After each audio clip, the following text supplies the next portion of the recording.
You know, one of the reasons we do this exercise, which, wow, that was so much better than I thought it was going to be. Thank you all for doing such a great job. But one of the reasons we do it, really, is to get a concrete sense of all the different groups that are here. All these different groups are intersecting, and to make visible the ways in which the work that we do is valuable because of those intersections. So it's not just one group of people. It's not just people in city government. It's not just fellows. It's not just vendors. It's all of us, and it's these fertile boundaries between those groups. And this notion of intersections and boundaries is sort of what I want to talk about today, because I kind of realize it's a very deeply personal topic for me. I realized recently that I've lived my whole life on the borders of things and the boundaries of things at the intersections. I was that kid in school who floated between the geek table and the popular kids table. Of course, now the popular kids are the geek kids, but it wasn't like that when I was in school. I spent about 10 years going back and forth between gamer culture and popular culture. And I realized recently, since I was about 7 years old, I've never lived anywhere that wasn't on the border between two cities, sometimes between three cities. I've lived on the border between land and ocean, between hills and the flatlands. I've always been defined by borders and intersections. So a couple of weeks ago, our strategy director and conference chair, who helped put this together along with Jack Madden's, Abhi Namani, who I think is over there somewhere and is somebody that you should all know. Abhi sent me a video from a guy speaking at a conference recently here in San Francisco, a guy that we've had our eyes on because he's very much a leader in technology, but he's also been very vocal about his love for cities. And in this video, he talks about intersections. And so I'd like to share that video with you. This is Jack Dorsey, the founder of Square and Twitter. Can we roll that? I know we'll roll it. Along the way, I realized that there was something interesting, which was life really happens at intersections. And for me, it was truly intersections. I was fascinated by cities and what was happening around me in a city. And what I found was that what was really important was recognizing what was happening in that intersection and determining the right thing to do. And then I started looking at founders. And these are some guys that you've heard a lot about recently, founders of our nation. They had a lot of really good ideas, but they had one great idea. And that great idea can be summed up in the phrase, a more perfect union. They had the realization that they weren't going to get everything right the first time around, that a lot of the work had to be unfinished, a lot of the work had to be undefined, unpainted, and open to the future, open to change, open to evolution. And that there would not be one founding moment of this nation, of this organization, of this company, but in fact many.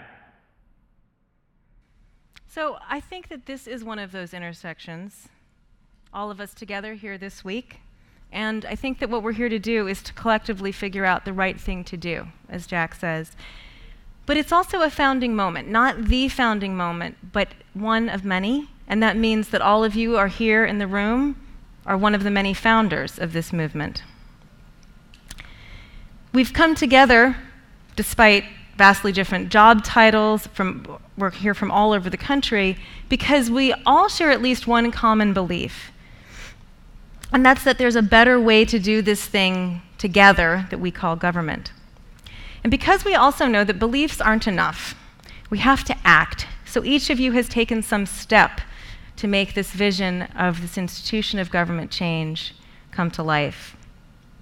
And so each of us is working towards this individually, or actually so many of you are sitting in teams. You're obviously working on it in teams, which is commendable, but I also have a wish for us collectively.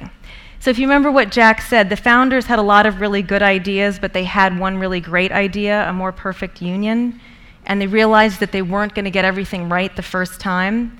So I want that to be the great idea of this movement too, that we will evolve.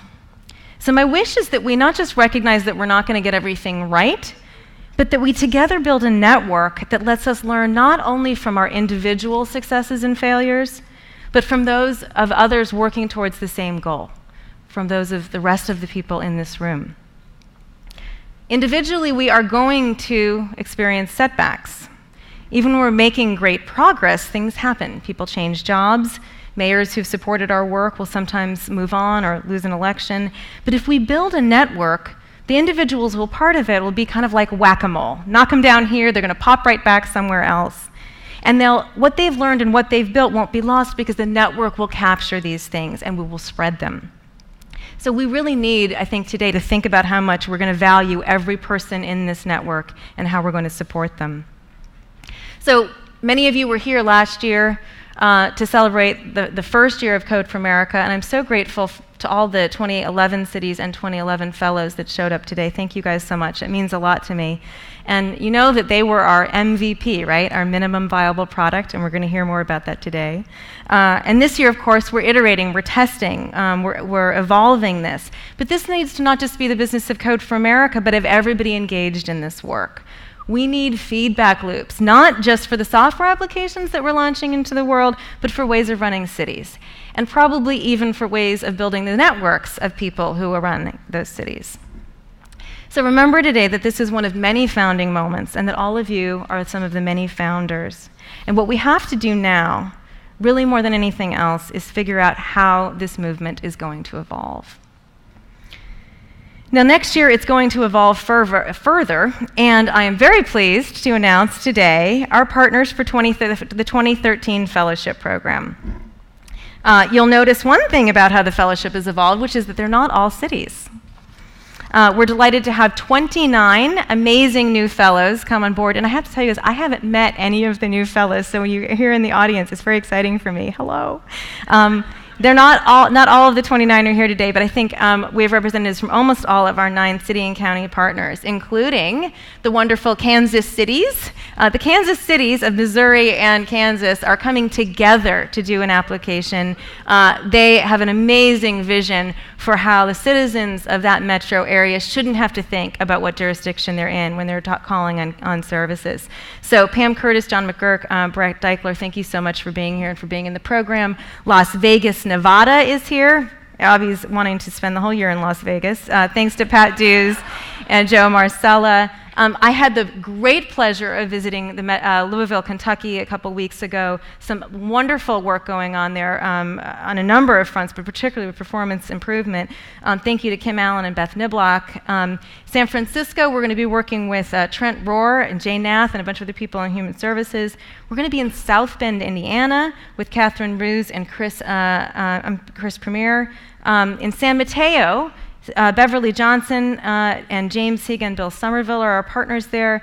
And in Summit County in Akron, Ohio, Jennifer Thomas and Brittany Lewis. Did I miss anybody? I'm sorry. Oakland. We missed Oakland, my hometown. How could I possibly do that?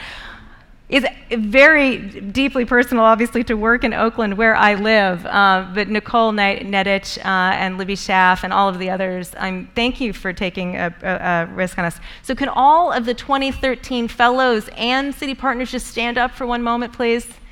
Can we give them a big hand?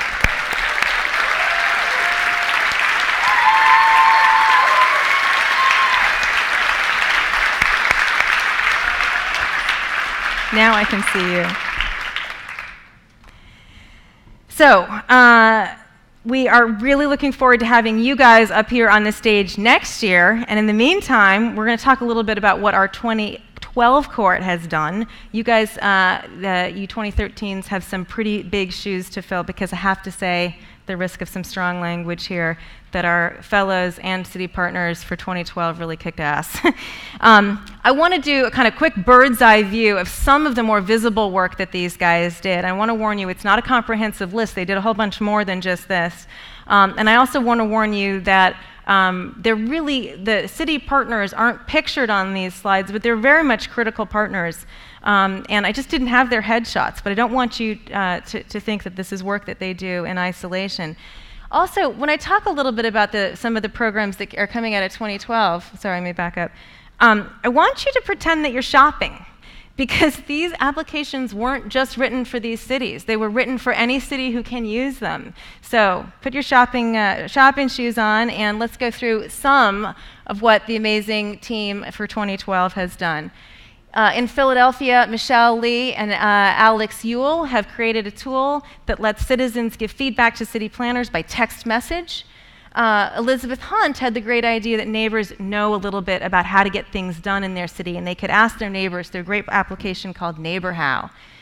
They also brought Where's My SEPTA, which the 2011 fellows started to the market, and worked very closely with the brigade to bring this to the citizens of Philadelphia.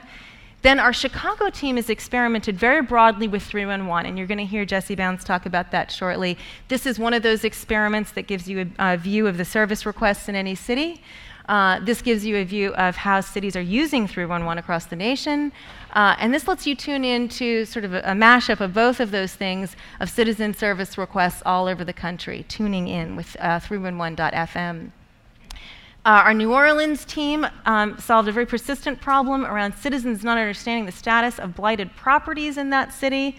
And you're going to hear about that this afternoon. What a great job with an interface that's simple, beautiful, and easy to use. Sorry, I had to use that phrase. In Santa Cruz, Jim Craner worked with Peter Coate to make it an open data city and a fantastic open data portal. Ruthie Bendor created Open Counter, which lets businesses start up and know which permits they need to take and how much they're going to cost. It makes it much simpler. And then one of our more whimsical applications, Tamara Shopson, lets you envision what your block might look like if you tricked it out with things like bike lanes and seating, but all the stuff glitters because it's blocky and it's civic bling. Our team in Honolulu created a fantastic portal that allows citizens to get quick, simple answers to the questions they're asking city government most often. And they also, if you remember last year, Anna Bloom and John Mertens here talking about the Public Art Finder. They implemented that in Honolulu. They're getting citizens a handle on what the traffic is like in Honolulu, which is much worse than you would think. And Shiba Najmi did a fantastic guide to social media for cities. And again, this is not just for Honolulu. This is for anybody who wants to use it. thesocialcity.org, go check it out. Our Detroit team killed it with a fantastic application called Local Data that helps community groups get accurate data about the state of their neighborhoods.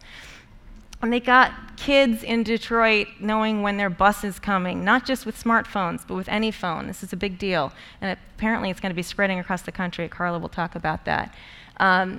Lovely Zach Williams got 311 connected through text message in Macon.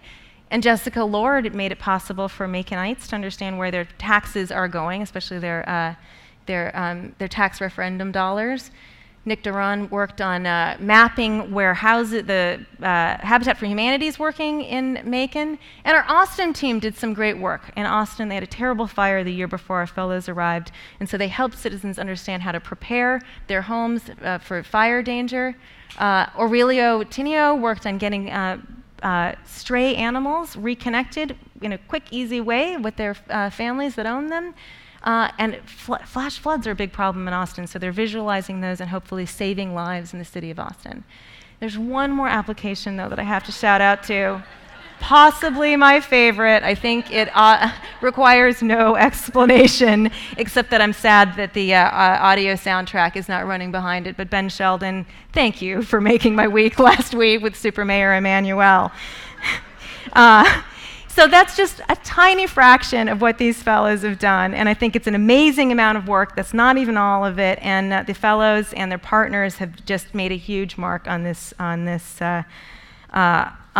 whole movement. So let's give them all a big round of applause.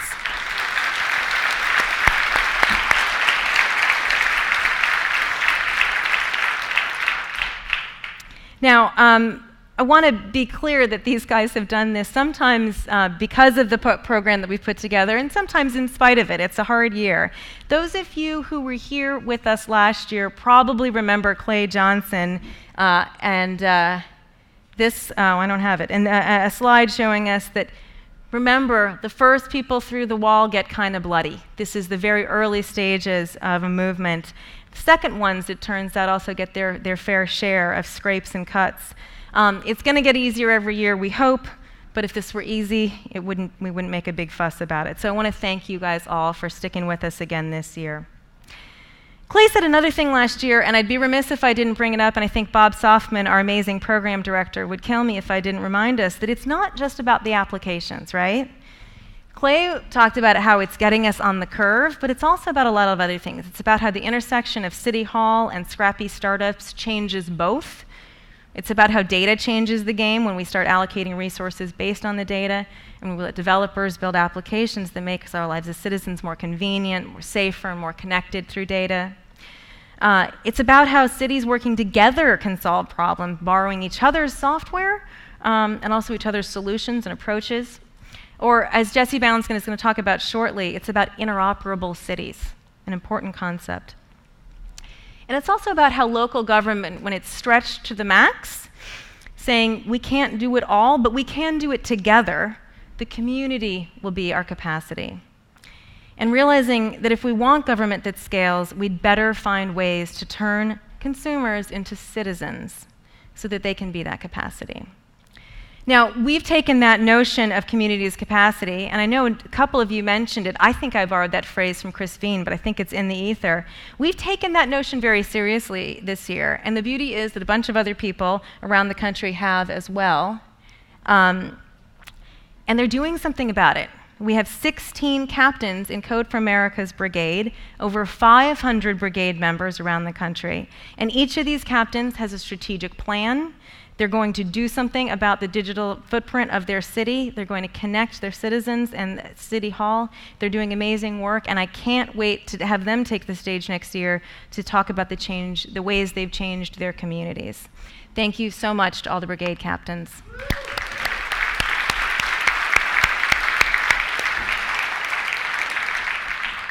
There is a group that you are going to hear from this year on stage, the 7 impressive companies that we chose for the Code for America Accelerator. Now, you might ask yourself, what is a nonprofit doing helping out for-profit companies? Well, the answer is that this movement needs a very vibrant, dynamic ecosystem, and particularly it needs sustainable companies with business models that start with the notion of creating value for local governments and the citizens of those local governments. I can tell you all of these companies do that, and you'll hear from them tomorrow. And in the meantime, I would like you to make it your business to intersect with those companies and understand what it is they have to offer. Many of them are right out front.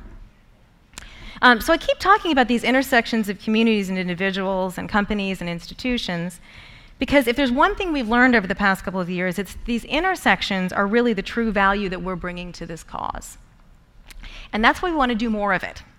So we are here at a physical event. I think it's highly valuable, but we can only hold so many people here. It's inexpensive and it's difficult to make it happen. And what we really need throughout the year are mechanisms for building and supporting this network that scale.